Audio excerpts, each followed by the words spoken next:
Hey, good afternoon. Welcome to Florida Cannabis Action Network's Elevated Intel. My name is Jodi James, and I am going to be your host today.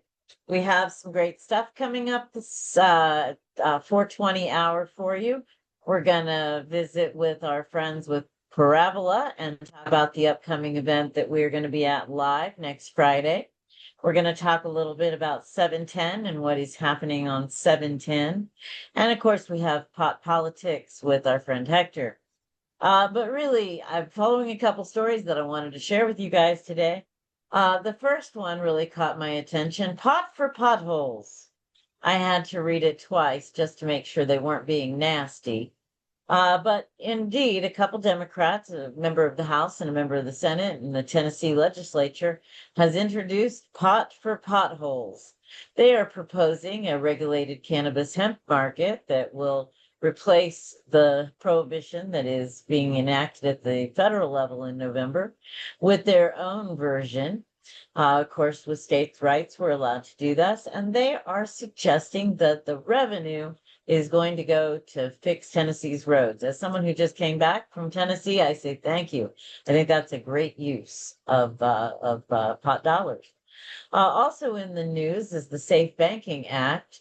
The American Bankers Association has actually sent a letter to Congress supporting the Safe Banking Act.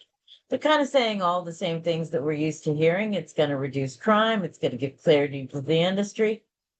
And it'll make it easier for banks themselves. Florida Cannabis Action Network is still having problems with credit card processors, not because we can't be banked. We've been banking with Wells Fargo for more than 25 years.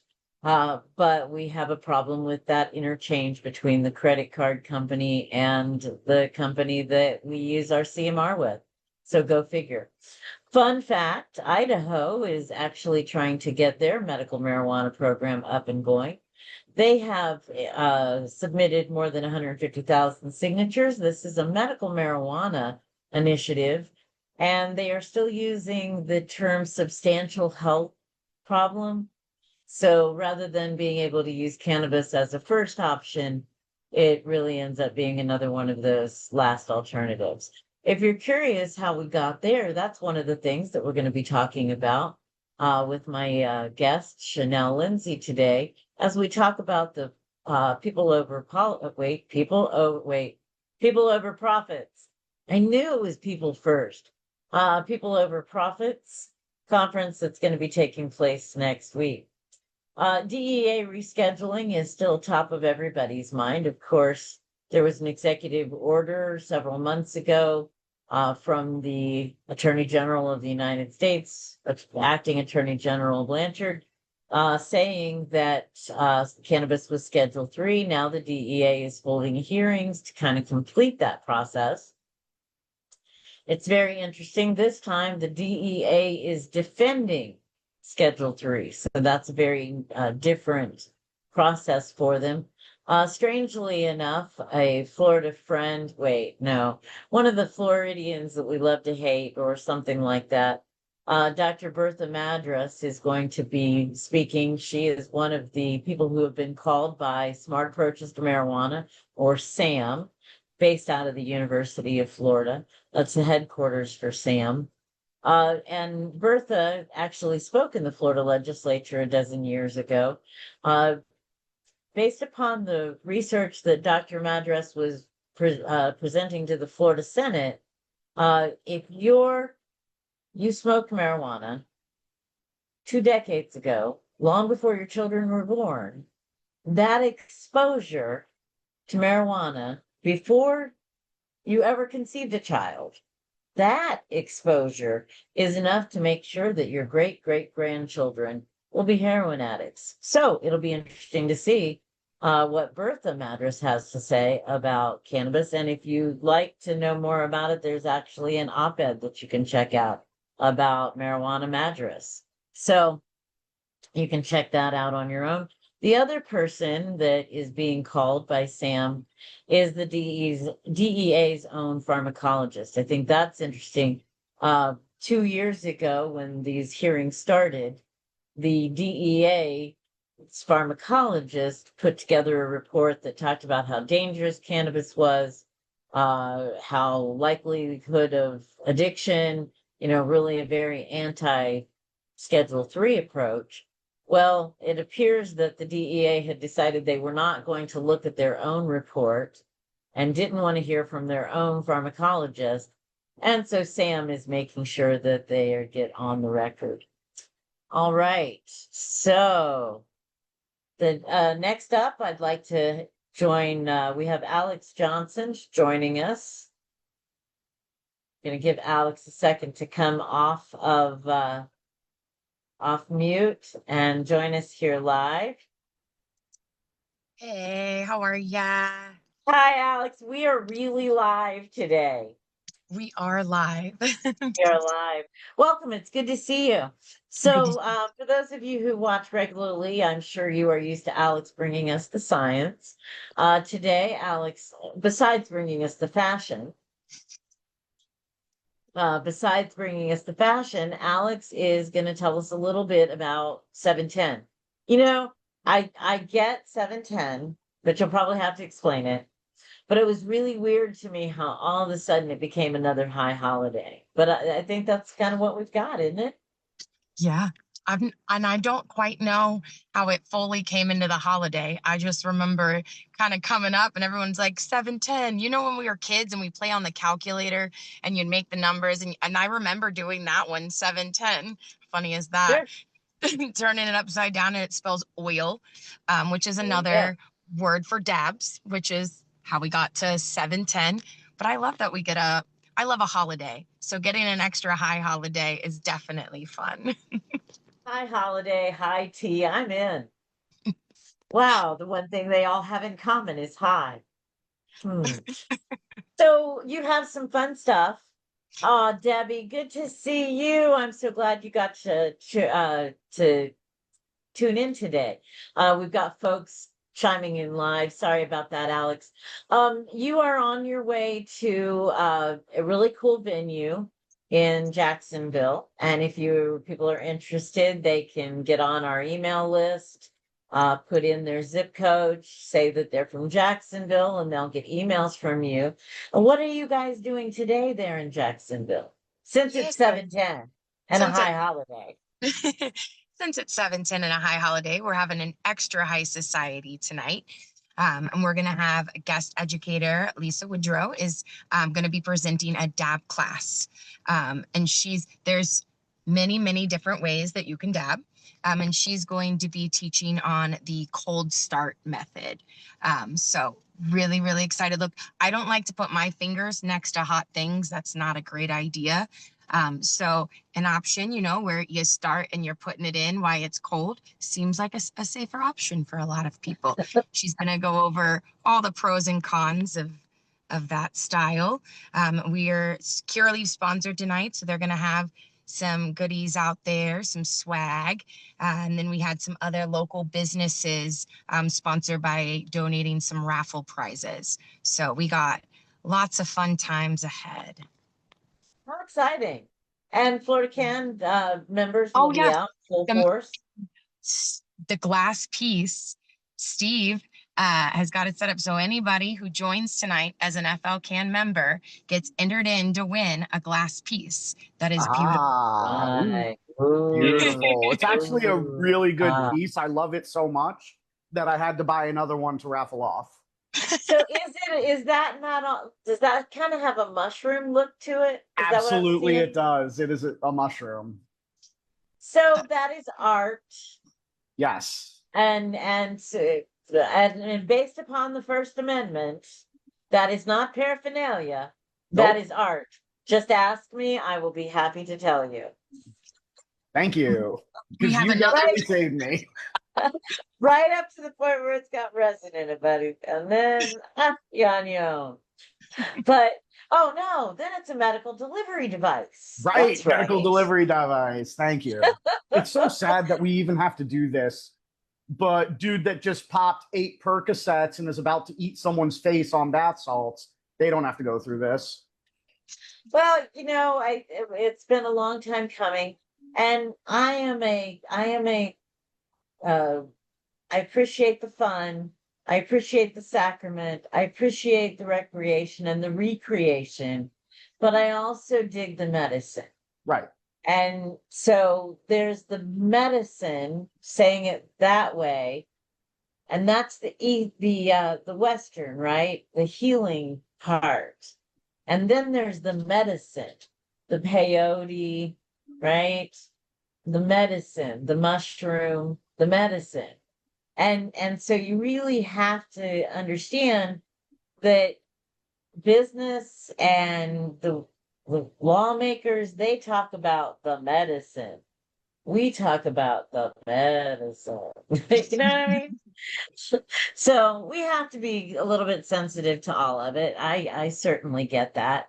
But I think that it's a very exciting time, and I'm glad that you're going to be helping us. I want to talk to our special guest now, if you'll excuse us, Alex. We have some big stuff going on next week down in Fort Lauderdale. Shanel, can you? Oh, Shanel. Hey everyone. Hey Wow, Jodi. we've got busy people. You're in a car. We had Alex in the car. We have I was Hector gonna in the say, car. yeah, I'm in good company, I thought, you know? Absolutely. People getting stuff done. That's right. Absolutely. Well, I've enjoyed the conversation so much, and I'm really sad that I'm not at the 710 event to be able to, and then I'm already a member, because I would love to have entered into that raffle, because wow, what an awesome piece. And I was saying, you took the words right out of my mouth, Jodi, because I was like, is that a mushroom? And yes, it was. So Wait, amazing. But yes, we are headed down to Fort Mm. Lauderdale next week. We're actually 1 week out exactly. Yeah. And we are going to be having a really special event. And we are so excited to be in Florida for the first time with this event. And you mentioned earlier, I'm with Parabola Center for Law and So Policy. I was gonna say, we have some questions. Yes, Yeah. I have answers. What I bet no, and we didn't compare notes in advance, but I We believe didn't. you do. So you are not only a Florida Cannabis Action Network member, you Yes, are an attorney, Esquire. correct. You Yep. go, girl. Almost 20 Old, years now. I was gonna say, and old enough to have a child in college, which no one would believe Yep. if we didn't say it in parallel. Um, how did you end up? What is Parabola? Tell me about So Parabola. So Parabola Center is really a group of, our board is 3 attorneys, but our community is made up of organizers, regulators, academic researchers, and we all share the legacy market members, anybody who shares the common goal of making sure that as this, like, as you mentioned, medicine becomes commercialized, that there is a focus on the people, right, that it is serving rather than corporate interests. And so Parabola came to be after about a decade worth of fighting on the ground in different jurisdictions. I'm originally from Boston, Massachusetts, and entered the fight for cannabis legalization about a little over a decade ago, and really was focused on making sure that when legalization came around in Massachusetts, that we didn't have a repeat of what we saw on the medical side, which was complete corporatization of cannabis, with no room for small businesses, no room for caregivers or legacy operators. And that was something that was like devastating. We were promised caregiver rights and we got none of that in our medical program. And so when we were thinking and saw adult use on the horizon, we were like, we have to change a lot of things here.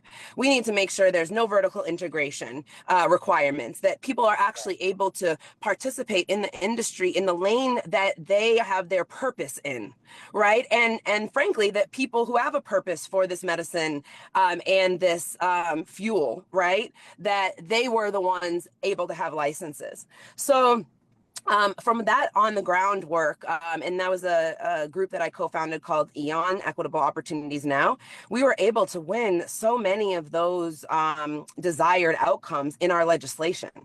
And so after that, we formed Parabola, and Shalene Title is one of the co-founders. Shalene is amazing.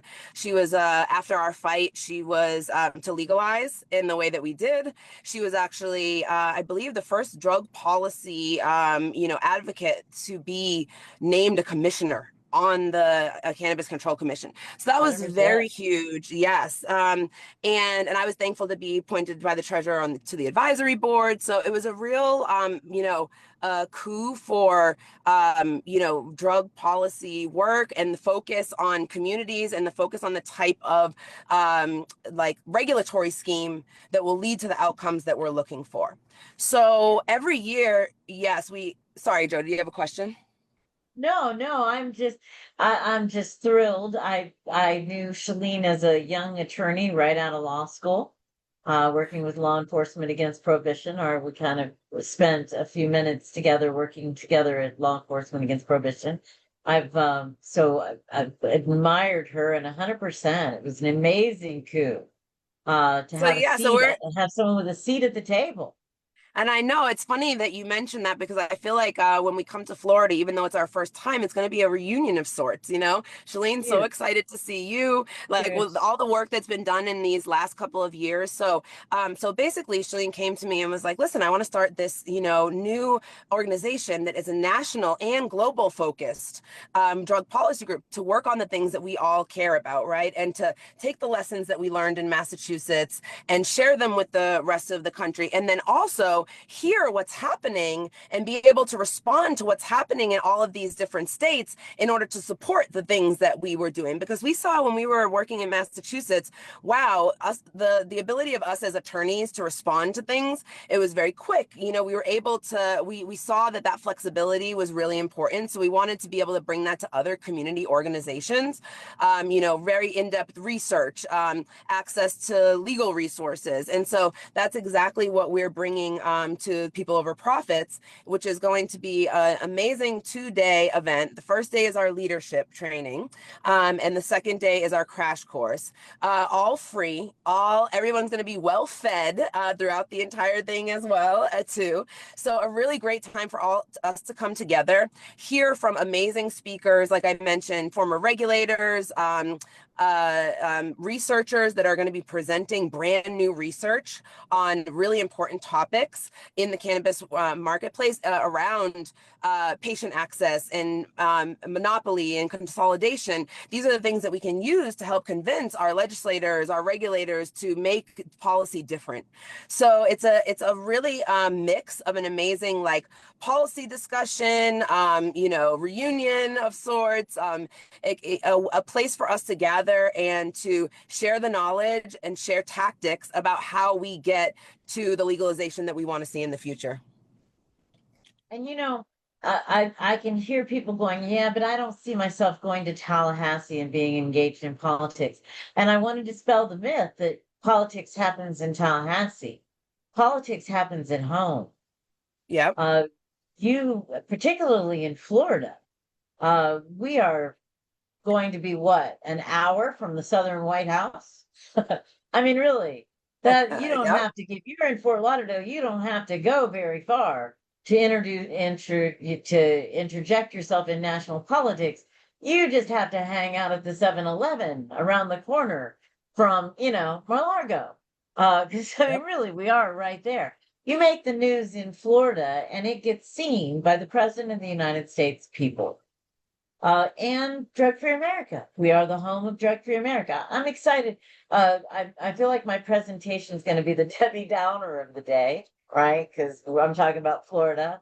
And I don't know if everybody recognizes that the history of the last 75 years of prohibition breathes life from Florida.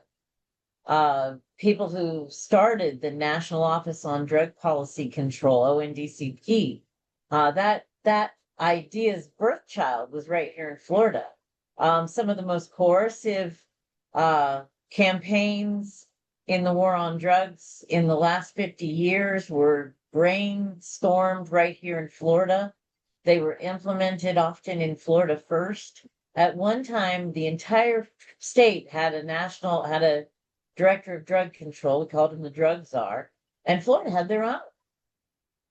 Because they were implementing policies in Florida that they were going to export around the world. Drug Free America was founded in St. Petersburg, Florida, and Sam is residenced at the University of Florida and supported with Florida tax dollars. So this is a very interesting landscape that we're going to find ourselves in. So I'm excited to hear about the victories you had in Massachusetts. And so the idea is that folks will be able to come, whether they're interested in working in Tallahassee or they're able to work locally. And really, a lot of our policies on where you can go and buy medical marijuana right now started as local initiatives. And here in Brevard County, the city that I live in, you can't buy marijuana in it. They passed an initiative or passed a local resolution or I'm forgetting the term of art, but a local resolution that basically says you can't have a dispensary within this so many city limits. And there was nobody except my husband and I speaking about that. Nobody. Yep. And so it went and it passed because there's only one pothead in the whole town that cares. So we did manage to get a family who came in at the last minute and did some testimony, but we weren't able to organize a real campaign around it. And Florida can't organize a real campaign around every city, though our past president, Maria Hurley, certainly tries. That was kind of one of her things, was creating good city ordinances to make sure that we could implement good policy. So people will learn some of that. They will be fed well. Yes, and also too, I think you make a great point, Jodi, which is like this is so people will take away what they talk about and learn from the speakers, and then we'll also have things there like our 10-point bulletin of what does make a fair market in cannabis legalization, so that people are aware and they can look when things come up and say, hey, does this match up with the things that we know will lead to the right kind of system? And so absolutely, this event is for the people that are, ready to go to Tallahassee, the people that are ready to work locally, but it's also for the people who aren't ready to do anything yet. Besides understand and learn that, hey, about these things, because what we realize is that, when these things happen and come up, whether it's ballot initiatives or other things that may actually have teeth, right? Like if there's a bill that's pending that really may go, that when it's time to activate people, it's so much easier when they're already educated and they already care about this and they know, and then they can start talking to other folks about it as well too. So we know the power and the importance of just having an educated public. So that's why we invite folks to come to the crash course as well too, to learn about these things and care about these things. And it's interesting because some of the research that we have that's being presented by our Parabola research team is around consumer behavior. And one of the things that we found is that consumers actually really do care about having a fair market and having access, and they don't want to see cannabis corporatized, right? So if we can actually get the folks that, all around us that are part of our community that may not be quite as active or even ready, but will be there when it's time to vote, or will be there when it's time to talk to other people and push down misinformation that's out there, right, that becomes a very powerful, thing. So one of our kind of our themes a few years ago was never let an ignorance go unanswered. And that was really for the water cooler discussion, right? You don't have to put yourself out there. You just have to dispel a myth when you hear it. Oh, wait a minute. I once said to a lady who was just ranting at me about something in a bar, I looked at her and I said, no, that's not true. I just heard Sarah Palin talking about it on Fox News. And well, that was good enough for her. That kind of dates me. But, that was good enough for her. And I was able to, what she was saying wasn't true. So we really have to dispel those myths. I'm looking forward to your 10-point plan. We kind of judge things kind of by 5 points. Does it improve the lives of patients? Does it make it easier to do research? Does it improve community safety? Will it improve is it a taxable? So we kind of had a 5. I'll look forward to to seeing what your 10 is. So it starts Saturday morning at 10 a.m. You want to tell us where? Yeah, so there's two parts. On Fridays, actually, our leadership training. So if people want to come and get a very tactical, hands-on, really activist like driven programming, that is on Friday. It's free, but there's an application to fill out. It's very easy, but we like to, it's Getting very to curated. know you. Yes, exactly. We want to know who's in that room and be able to Know about tailor you. that. Yeah, so that's a smaller group, really awesome, amazing. And that is from 10 to 4:20 on Friday. And then on Saturday, it's also 10 to 4:20.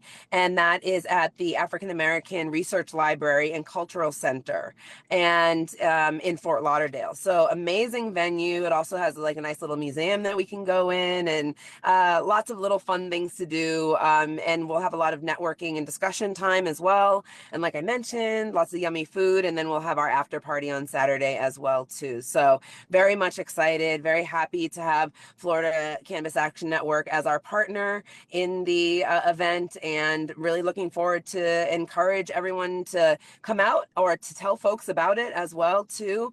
And yeah, and we're really excited for next week. And it sounds like the kind of thing, if you're a little bit interested and you're not sure, you can bring your bestie and Totally. they'll be interested too. There'll be enough there that they'll be interested. It's not going to cost you anything except for a day, and it may change your life. Absolutely. And I will say we usually have fun. I last year we did have a rolling contest competition. I did win, so I am the defending Oh, champion. I was able to okay. roll 9 joints in 4 minutes. So I Okay. was very proud of that. And yeah, just looking forward That's pretty to fast. yeah, that's what I was impressed. But Pretty fast. Cat Packer was up against me, and she is one of the speakers, and she got 8. So she gave me a run for my money, you know? Wow. Yes. Okay. All right. But are we talking fatties or pinners? Listen, it was smokable joint was the criteria. All So right. Very good. we had our strategies, and you know, and our choice of tips, which I Okay. think definitely helped me. So Oh, you put tips on them. That is yeah, that is so an added layer of complicated. it is exactly. So my choice of tip was a Pure Eyes carbon filter, which is nice, steady, pretty decently Solid. small.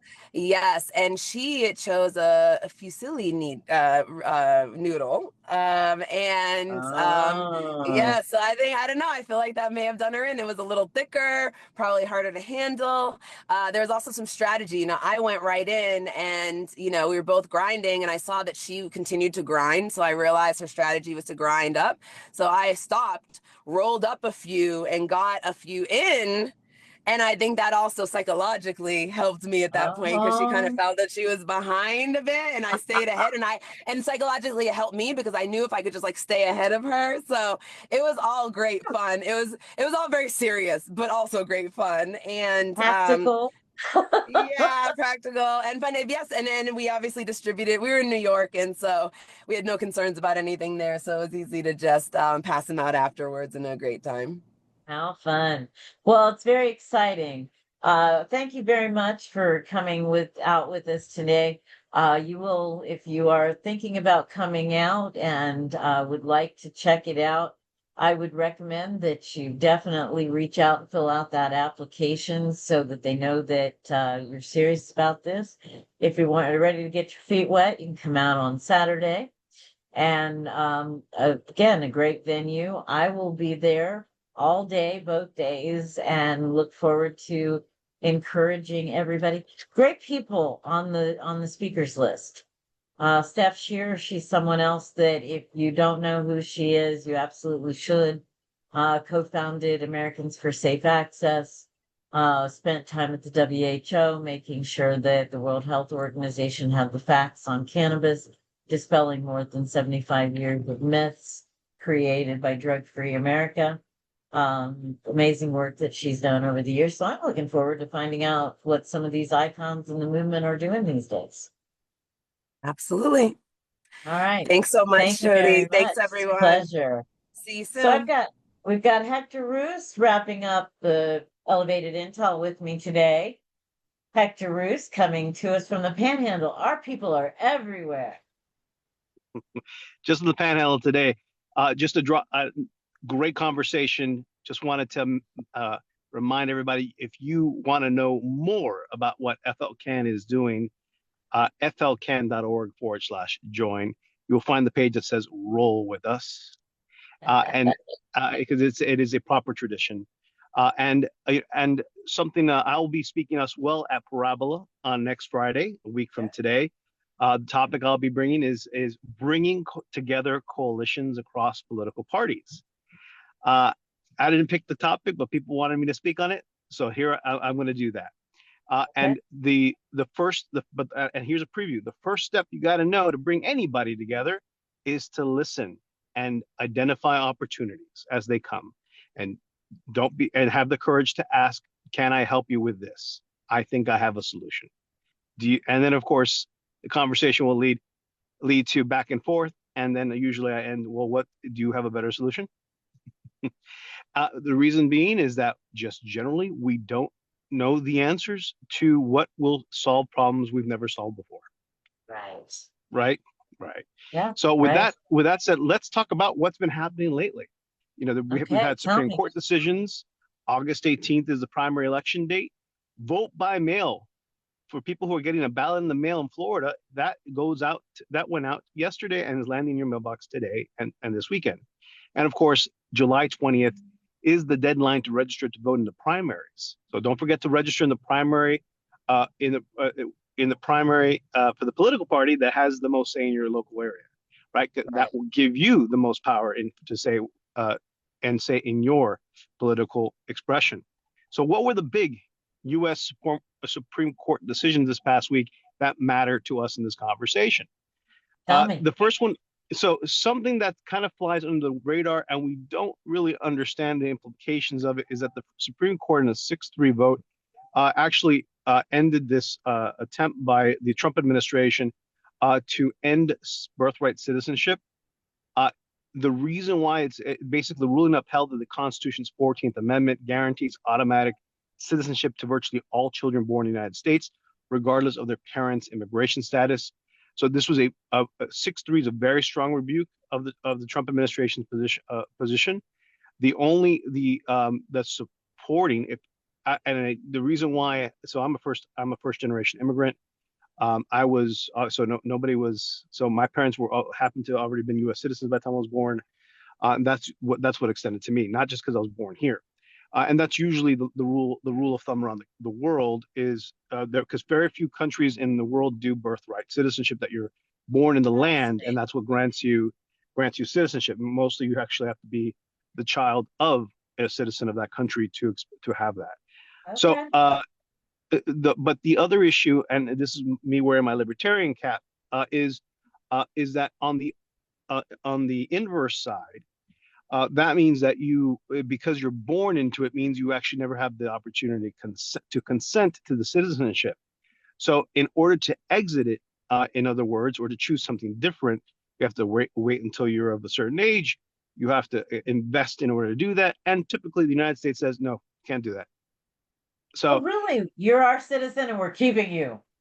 Yes, and you still have to pay us taxes for the rest of your Yes. Oh, so sure. So you have to, if you abandon your U.S. citizenship or attempt to do so, you'd still be liable for your taxes, possibly in perpetuity. In some cases, people have argued 5 years, some cases a couple of decades, maybe more. But if you still do business in the United States, you're generally liable. And that's a key. It really comes down to who's going to agree to tax you. So it's not. So in other words, this conversation is: can I get away from this situation? Do you have the liberty to do that? In the United States, really, this decision also parlays to the answer being no. Now, fascinating. So more importantly, on the economic front, so the lower courts have also pushed back on the Trump administration's decision or ability to fire certain independent agency officials, starting with one of the governors of the Federal Reserve, Lisa Cook, who he tried to fire and has been in a 3-year battle now, just about 2-year battle with her from the beginning of the second administration, to literally fire from that position for many different reasons. Basically, so in other words, they essentially become lifetime appointments unless you are somehow replaced by an act of Congress. So there's that. And the most important thing for this for the election season, which I didn't know was going to impact or not, there was a decision. Some people called. There was a proposal that's been stuck in the Congress called Save America Act, which one of the elements was that that would have restricted the use of the U.S. Postal Service to process mail-in ballots. Oh, yeah. In other words, to get around that, the Trump administration had signed an executive order in order to attempt to do that, to accomplish that goal, and the courts have said no. So I thought maybe that would come to pass and would eventually and they would interfere with our elections either this August or November, and it looks like it's unless there's an act of Congress that it's going to remain that way. Okay, so they are safe. I can still, if I choose to get a mail-in ballot, vote by mail, vote from the couch. Right. I can order it and still put it in. Usually it's 2 stamps, depending on the size of it. Read the instructions. Well, yeah, the state of Florida pays for the postage for its primary and general elections. So that's part of the budget. They budget that out of taxpayer funds. Thank you, Jodi, for being so generous with your tax dollars to pay for the postage for our mail-in ballots. I have no choice. It's not like I can become not a citizen. Really, come on now. Really, right? Exactly. So it's something interesting to think about. On the other hand, if you know who's running for office now, just a repeat of things that we've been saying before. Again, please ask them to fill out our questionnaire. That's on our website, FLCAN.org. And we'll be recording that and introducing it for Florida Decides, FLDecides.org, and we'll be keeping track of that in the event for these primary elections as well for the general elections. And when we go and see them in Tallahassee, we can say, "Hey, you said this, right?" Right. Very important. So for all that, it's been a big week of news, and the first step toward the end of a primary election season. So with that, I would, there's, if anyone has any questions about this, please reach out to us on FLCAN.org, on our Facebook account, on our X account, Instagram. We are receiving messages and we are answering questions. And at the end of the day, the power is in your hands, and we are here to bring the solution together. 100%. We're gonna be live next Friday from Parabola Day 1, their leadership conference, where Hector and I are going to both be speaking. Hector, I'm like, where did you go? I wasn't done with you yet. Okay. But between now and then, you need to make sure that your voter registration is active. We're going to put a link in the chat where it took me like 12 seconds. I happen to know my date of birth. And so long as you know your name first and last, and you know your date of birth, it will find you just like that. And if it doesn't say active voter, you still have time to correct that. But don't wait, because you don't have a lot of time to correct that. We're talking about strategies in this earlier segment with Shanel, and Hector's really giving us a strategy. If you are a no party affiliate, an independent, you don't get a vote in the primary. We are closed primaries. By changing your voter registration to the party that is the most powerful in your community, that gives you a vote in the only election that matters.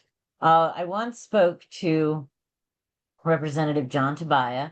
I had run against him, and so it's a good way to get into their office is to run against them and lose. They at least give you one good, interview afterwards to hear about your important issues.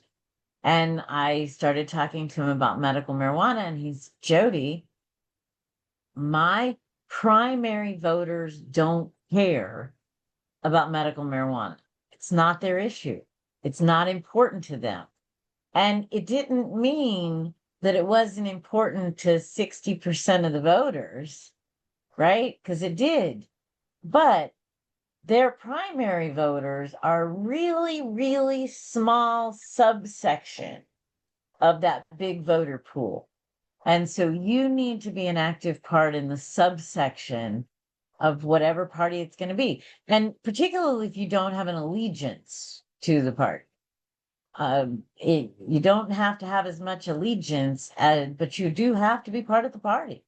So any other bits of wisdom and interesting stuff that's happening in the world of politics as it affects pot? Well, we're going to see really quick if the decision, we're going to be the main candidates coming up for governor. It's going to matter a lot about who those people are. Right.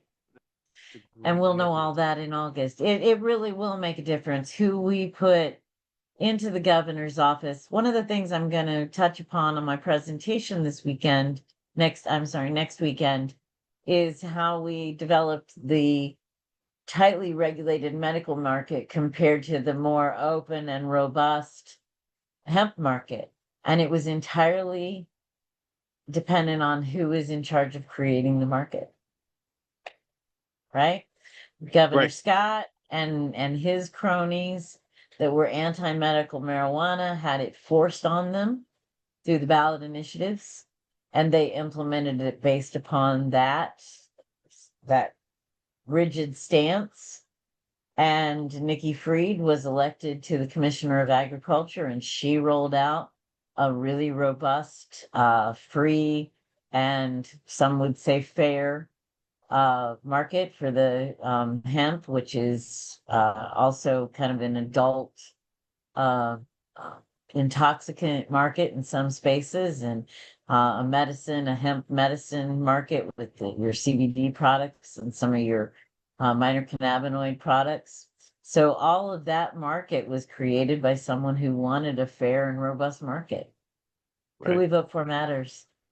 Yeah, absolutely. And don't forget, the governor of Florida has the ability to pardon convictions for possession, and all those related crimes that are really crimes, like paraphernalia, right?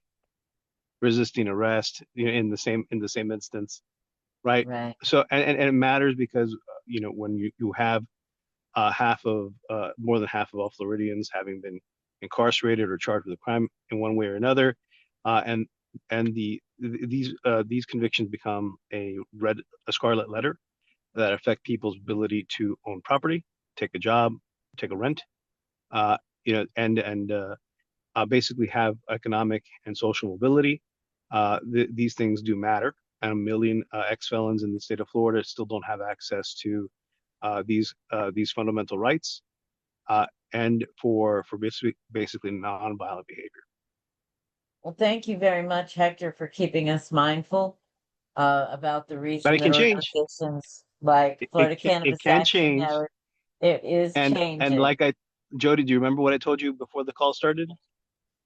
Tell me again. You cannot have a silver lining without dark clouds. That's our class. I'm a rainbow kind of girl. That's right. No rain, no rainbow. All right. Thank you all very much for tuning in for this round of Elevated Intel. We have been with you for more than a year now. I hope that you are finding some gems in our information that we're getting out to you. Remember, this is a busy week. If you are out celebrating 7/10 tonight, be safe. You are not alone. You are part of a network of amazing people. We are the Florida Cannabis Action Network, and you can certainly be part of the network. You can you can share, you can follow us on social media. You can become a member, FLCAN.org. And if you are interested in learning more about the Parabola event, there is a gold banner at the very top of the Florida Cannabis Action Network website. Again, that's FLCAN.org with a direct link to information and the ways to sign up. for the People Over Profits. See, I did know. It's People Over Profits. How will we roll out adult legalization? I've had some folks tell me that we should see adult legalization on the ballot again in 28, and they think it's going to pass. 22 new licenses should be in the hands of new license holders in August, and already several of them are for sale. It's going to be a very interesting few months. If you are already one of us, thank you for being a member of Florida Cannabis Action Network. If you're not already a member, we would certainly appreciate having you become a dues-paying member. Thank you, Hector, for joining me tonight. Again, thank you to Alex and Steve. They ran out to the 710 event, and our friends at Parabola, who are hosting the People Over Profit event next week at the African American Research Center and Research Library and Cultural Center in Fort Lauderdale. We hope to see you there. Thanks, everybody. Have a great weekend. See you next week.